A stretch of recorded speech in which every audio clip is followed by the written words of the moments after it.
Buenos días, queridos amigos, y bienvenidos a un nuevo capítulo del libro El conflicto de los siglos. Hoy vamos a ver juntos el capítulo número 10, que lleva por título Progresos de la Reforma.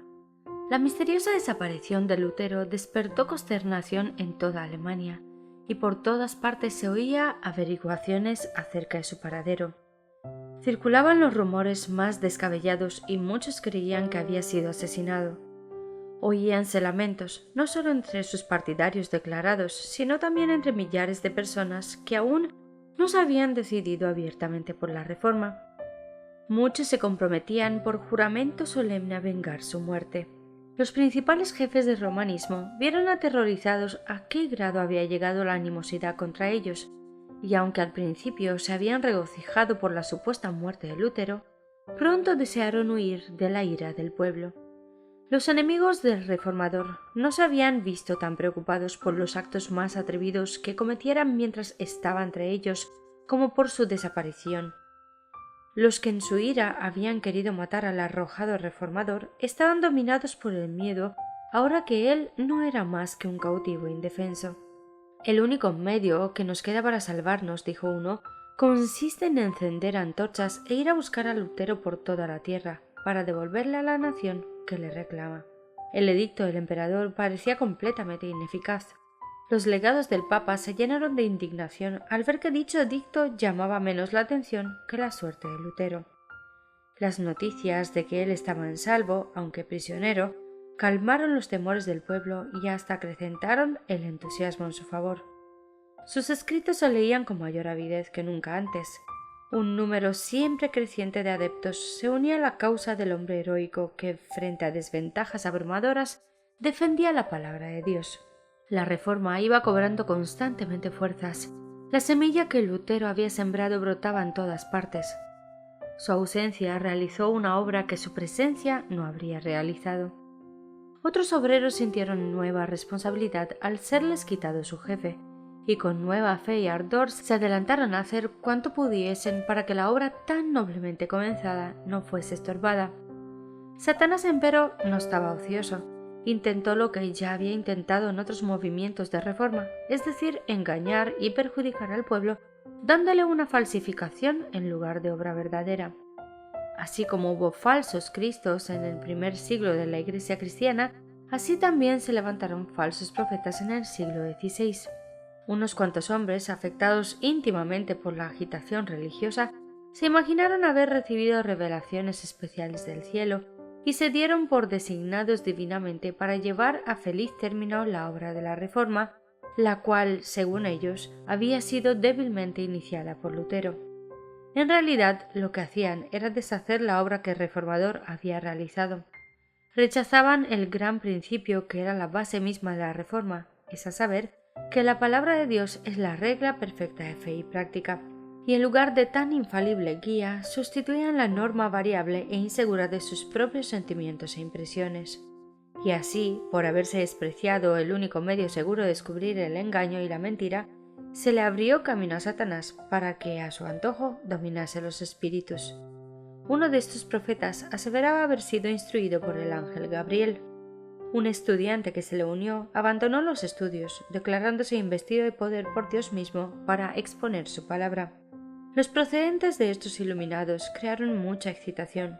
La predicación de Lutero había hecho sentir al pueblo en todas partes la necesidad de una reforma, y algunas personas de buena fe se dejaron extraviar por las pretensiones de los nuevos profetas. Los cabecillas de este movimiento fueron a Wittenberg y expusieron sus exigencias a Melanchthon y a sus colaboradores. Decían: somos enviados por Dios para enseñar al pueblo. Hemos conversado familiarmente con Dios y, por tanto, sabemos lo que ha de acontecer. Para decirlo en una palabra, somos apóstoles y profetas y apelamos al doctor Lutero. Los reformadores estaban atónitos y perplejos. Era este un factor que nunca había tenido que habérselas y hallaban sin saber qué tomar partido. Melanchthon dijo: hay en verdad espíritus extraordinarios en estos hombres, pero ¿qué espíritus serán? Por una parte debemos precavernos de contristar al Espíritu de Dios y por otra de ser seducidos por el espíritu de Satanás. Pronto se dio a conocer el fruto de toda esta enseñanza. El pueblo fue inducido a descuidar la Biblia o a rechazarla del todo. Las escuelas se llenaron de confusión. Los estudiantes, despreciando todas las objeciones, abandonaron sus estudios y se separaron de la universidad. Los hombres que se tuvieron a sí mismos por competentes para reavivar y dirigir la obra de la Reforma lograron solo arrastrarla al borde de la ruina. Los romanistas, recobrando confianza, exclamaban alegres: «Un esfuerzo más y todo será nuestro». Al saber Lutero en la Wartburg lo que ocurría, dijo con profunda consternación: «Siempre esperaba yo que Satanás nos mandara esta plaga». Se dio cuenta del verdadero carácter de estos fementidos profetas y vio el peligro que amenazaba la causa de la verdad.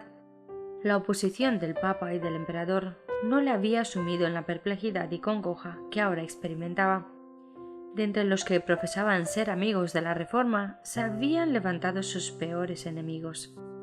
Las mismas verdades que le habían producido tan profundo regocijo y consuelo eran empleadas para despertar pleitos y confusión en la Iglesia.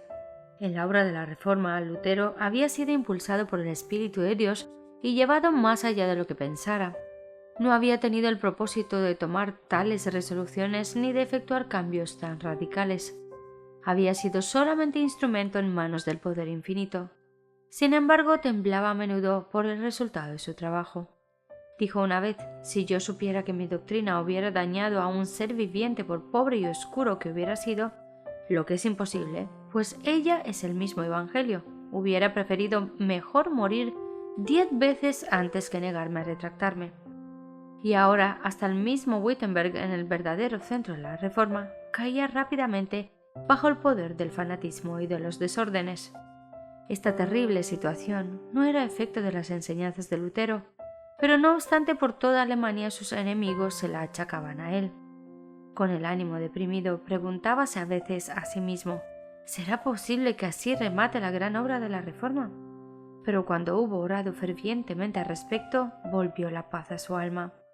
«La obra no es mía sino tuya», decía él, «y no consentirás que se malogre por causa de la superstición o del fanatismo».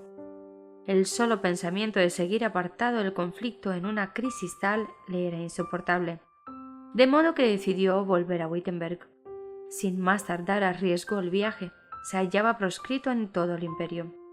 Sus enemigos tenían libertad para quitarle la vida y a sus amigos les era prohibido protegerle. El gobierno imperial aplicaba las medidas más rigurosas contra sus adherentes, pero vio que peligraba la obra del Evangelio y en el nombre del Señor se adelantó sin miedo a combatir por la verdad. En una carta que dirigió al elector, después de manifestar el propósito que alentaba de salir de la Wartburg, decía: «Sepa Su Alteza que me dirijo a Wittenberg bajo una protección más valiosa que la de príncipes y electores. No he pensado solicitar la ayuda de Su Alteza, y tan lejos estoy de impetrar vuestra protección, que yo mismo abrigo más bien la esperanza de protegeros a vos. Si supiese yo que Su Alteza querría o podría tomar mi defensa, no iría a Wittenberg. Ninguna espada material puede adelantar esta causa.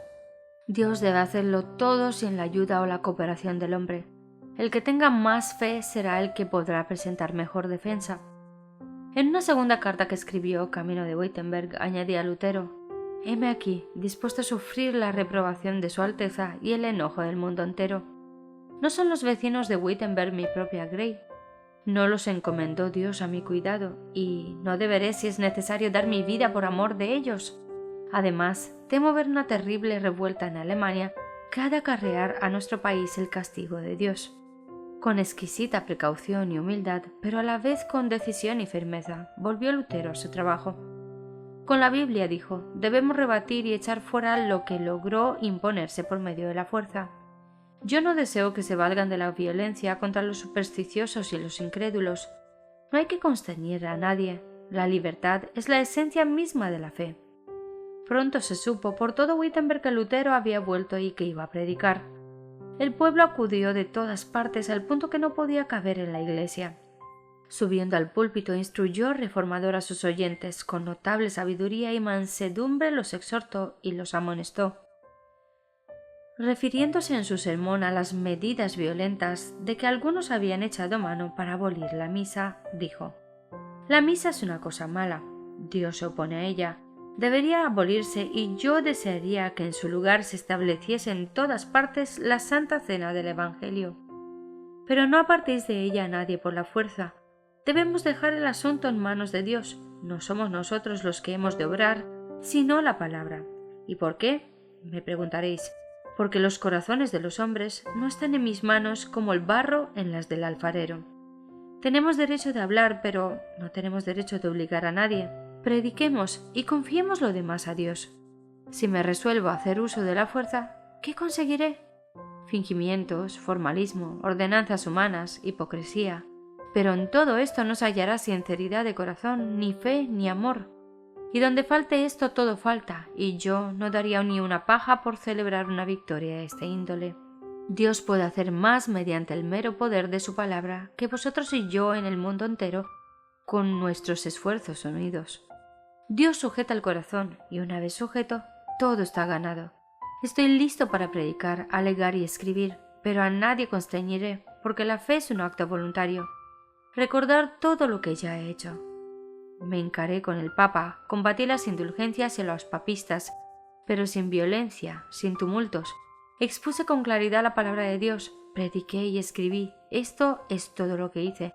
Y sin embargo, mientras yo dormía, la palabra que había predicado afectó al papado como nunca le perjudicó príncipe ni emperador alguno. Y sin embargo nada hice, la palabra sola lo hizo todo. Si hubiese yo apelado a la fuerza, el suelo de Alemania habría sido tal vez inundado con sangre. Pero ¿cuál hubiera sido el resultado? La ruina y la destrucción del alma y del cuerpo. En consecuencia me quedo quieto y dejo que la palabra se extienda a lo largo y a lo ancho de la tierra. Por 7 días consecutivos predicó Lutero a las ansiosas muchedumbres. La palabra de Dios quebrantó la esclavitud del fanatismo. El poder del Evangelio hizo volver a la verdad al pueblo que había sido descarriado. Lutero no deseaba verse con los fanáticos cuyas enseñanzas habían causado tan grave prejuicio. Harto los conocía por hombres de escaso juicio y de pasiones desordenadas, y que pretendiendo ser iluminados directamente por el cielo, no admitirían la menor contradicción ni atenderían a un solo consejo ni a un solo cariñoso reproche. Arrogándose la suprema autoridad, exigían de todos que, sin la menor resistencia, reconociesen lo que ellos pretendían. Pero como solicitasen una entrevista con él, consintió en recibirlos, y denunció sus pretensiones con tanto éxito que los impostores se alejaron en el acto de Wittenberg. El fanatismo quedó detenido por un tiempo, pero pocos años después resucitó con mayor violencia y logró resultados más desastrosos. Respecto a los principales directores de este movimiento, dijo Lutero, para ellos las sagradas escrituras son letra muerta. Todos gritan el espíritu, pero yo no quisiera ir, por cierto, a donde su espíritu los guía. Plegué a Dios en su misericordia guardarme de pertenecer a una iglesia en la cual solo haya santos. Deseo estar con los humildes, los débiles, los enfermos, todos los cuales conocen y sienten su pecado y suspiran y claman de continuo a Dios desde el fondo de sus corazones para que Él los consuele y los sostenga. Tomás Münzer, el más activo de los fanáticos, era hombre de notable habilidad que, si la hubiese encauzado debidamente, habría podido hacer mucho bien, pero desconocía aún los principios más rudimentarios de la religión verdadera. Deseaba vehementemente reformar el mundo, olvidando como otros muchos iluminados que la reforma debía comenzar por él mismo. Ambicionaba ejercer cargos e influencia y no quería ocupar el segundo puesto ni aun bajo el mismo Lutero. Declaraba que al colocar la autoridad de la escritura en sustitución del Papa, los reformadores no hacían más que establecer una nueva forma de papado, y se declaraba divinamente comisionado para llevar a efecto la verdadera reforma. El que tiene este espíritu, decía Münzer, posee la verdadera fe, aunque ni por una sola vez en su vida haya visto las sagradas escrituras. Los maestros del fanatismo se abandonaban al influjo de sus impresiones y consideraban cada pensamiento y cada impulso como voz de Dios. En consecuencia, se fueron a los extremos. Algunos llegaron hasta quemar sus Biblias exclamando: «La letra mata, el espíritu es el que da vida». Las enseñanzas de Münzer apelaban a la ficción del hombre, a lo maravilloso, y de paso daban rienda suelta a su orgullo al colocar en realidad las ideas y las opiniones de los hombres por encima de la palabra de Dios. Millares de personas aceptaban sus doctrinas. Pronto llegó a condenar el orden en el culto público y declaró que obedecer a los príncipes era querer servir a Dios y a Belial. El pueblo que comenzaba a emanciparse del yugo del papado tascaba el freno bajo las restricciones de la autoridad civil. Las enseñanzas revolucionarias de Münzer, con su presunta aprobación divina, los indujeron a sublevarse contra toda sujeción y abandonarse a sus prejuicios y a sus pasiones. Siguiéronse las más terribles escenas de sedición y contienda y los campos de Alemania se empaparon de sangre. La angustia del corazón que Lutero había experimentado hacía tanto tiempo en Erfurt se apoderó de él nuevamente con redoblada fuerza al ver que los resultados del fanatismo eran considerados como efecto de la Reforma. Los príncipes papistas declaraban, y muchos estaban dispuestos a dar crédito al aserto, que la rebelión era fruto legítimo de las doctrinas de Lutero. A pesar de que estos cargos carecían del más leve fundamento, no pudieron menos que causar honda pena al reformador. Parecíale insoportable que se deshonrase así la causa de la verdad, identificándola con tan grosero fanatismo. Por otra parte, los jefes de la revuelta odiaban a Lutero no solo porque se había opuesto a sus doctrinas y se había negado a reconocerles autorización divina, sino porque los había declarado rebeldes ante las autoridades civiles. En venganza le llamaban vil impostor. Parecía haberse atraído la enemistad tanto de los príncipes como del pueblo. Los romanistas se regocijaban y esperaban ver pronto la ruina de la Reforma. Hasta culpaban a Lutero de los mismos errores que él mismo se afanara tanto en corregir. El partido de los fanáticos, declarando falsamente haber sido tratado con injusticia, logró ganar la simpatía de mucha gente y, como sucede con frecuencia con los que se inclinan del lado del error, fueron pronto aquellos considerados como mártires. De esta manera, los que desplegaran toda su energía en oposición a la Reforma fueron complacidos y admirados como víctimas de la crueldad y de la opresión.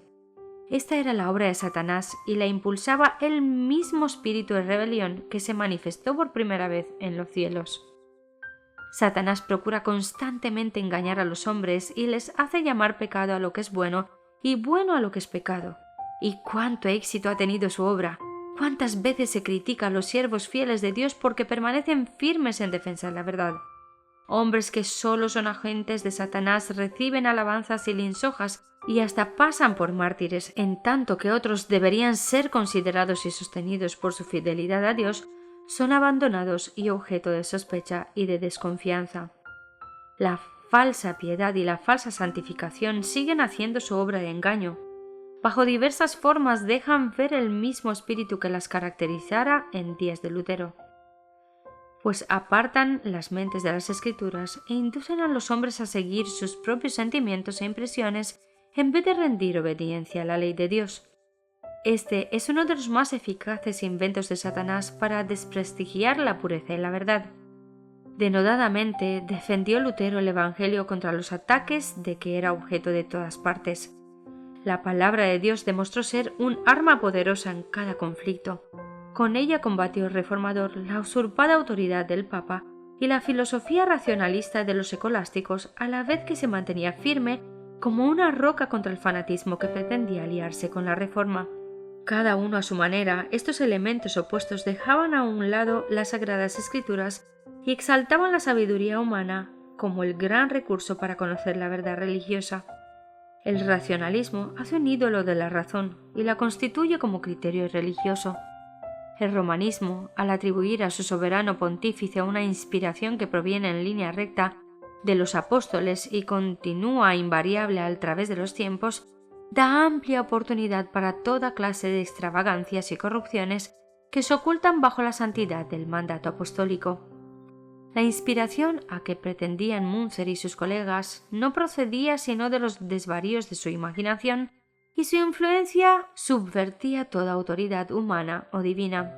El cristianismo recibe la palabra de Dios como el gran tesoro de la verdad inspirada y la piedra de toque de toda inspiración. A su regreso de la Wartburg, terminó Lutero su traducción del Nuevo Testamento y no tardó el Evangelio en ser ofrecido al pueblo de Alemania en su propia lengua. Esta versión fue recibida con agrado por todos los amigos de la verdad, pero fue vilmente desechada por los que preferían dejarse guiar por las tradiciones y los mandamientos de los hombres. Se alarmaron los sacerdotes al pensar que el vulgo iba a poder discutir con ellos los preceptos de la palabra de Dios y descubrir la ignorancia de ellos. Las armas carnales de su raciocinio eran impotentes contra la espada del Espíritu. Roma puso en juego toda su autoridad para impedir la circulación de las Santas Escrituras, pero los decretos, los anatemas y el mismo tormento eran inútiles. Cuanto más se condenaba y prohibía la Biblia, mayor era el afán del pueblo por conocer qué ella enseñaba. Todos los que sabían leer deseaban con ansia estudiar la palabra de Dios por sí mismos.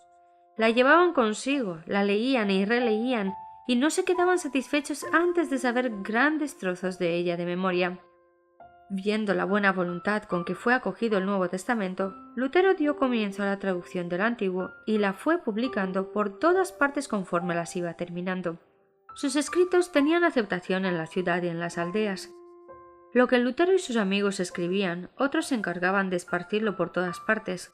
Los monjes, que habían reconocido el carácter ilegítimo de las obligaciones monacales y deseaban cambiar su vida de indolencia por una de actividad, pero se sentían muy incapaces de proclamar por sí mismos la palabra de Dios, cruzaban las provincias vendiendo los escritos de Lutero y de sus colegas. Al poco tiempo Alemania pululaba con estos intrépidos colportores. Estos escritos eran estudiados con profundo interés por ricos y pobres, por letrados e ignorantes. De noche los maestros de las escuelas rurales las leían en alta voz a pequeños grupos que se reunían al amor de la lumbre. Cada esfuerzo que en este sentido se hacía convencía a algunas almas de la verdad, y ellas a su vez, habiendo recibido la palabra con alegría, la comunicaban a otros. Así se cumplían las palabras inspiradas. La entrada de tus palabras alumbra, a los simples les da inteligencia. Salmo 119, 130. El estudio de las Sagradas Escrituras producía un cambio notable en las mentes y en los corazones del pueblo. El dominio papal les había impuesto un yugo férreo que los mantenía en la ignorancia y en la degradación. Con escrúpulos supersticiosos observaban las formas, pero era muy pequeña la parte que la mente y el corazón tomaban en los servicios.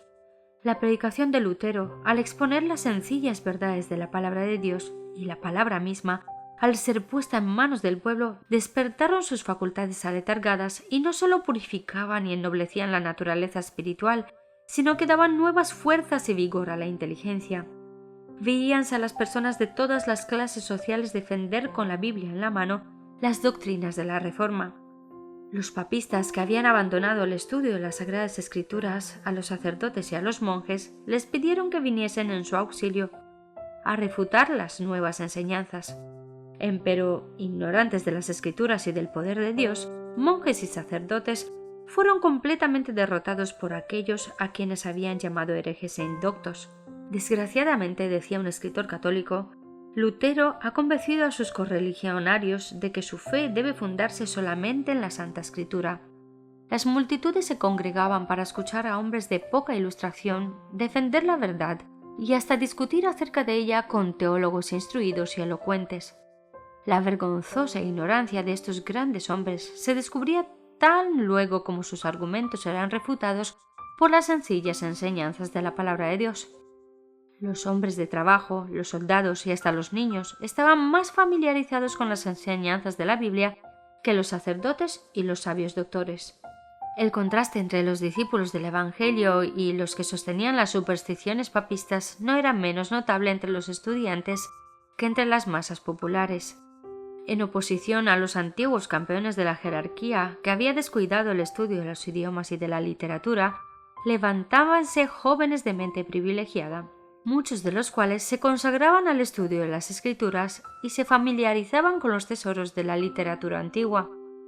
Dotados de rápida percepción, de almas elevadas y de corazones intrépidos, pronto llegaron a alcanzar estos jóvenes tanta competencia que durante mucho tiempo nadie se atrevía a hacerles frente. De manera que en los concursos públicos en que estos jóvenes campeones de la Reforma se encontraban con doctores papistas, los atacaban con tanta facilidad y confianza que los hacían vacilar y los exponían al desprecio de todos. Cuando el clero se dio cuenta de que iba menguando el número de los congregantes, invocó la ayuda de los magistrados y por todos los medios a su alcance procuró atraer nuevamente a sus oyentes. Pero el pueblo había hallado en las nuevas enseñanzas algo que satisfacía la necesidad de sus almas y se apartaba de aquellos que por tanto tiempo le habían alimentado con las cáscaras vacías de los ritos supersticiosos y de las tradiciones humanas. Cuando la persecución ardía contra los predicadores de la verdad, ponían estos en práctica las palabras de Cristo. Cuando pues os persiguieren en una ciudad, huid a otra. Mateo 10:23. La luz penetraba en todas partes. Los fugitivos hallaban en algún lugar puertas hospitalarias que les eran abiertas y morando allí, predicaban a Cristo, a veces en la iglesia, o si les negaban ese privilegio, en casas particulares o al aire libre. Cualquier sitio en que hallasen un oyente se convertía en templo. La verdad, proclamada con tanta energía y fidelidad, se extendía con irresistible poder. En vano se mancomunaban las autoridades civiles y eclesiásticas para detener el avance de la herejía.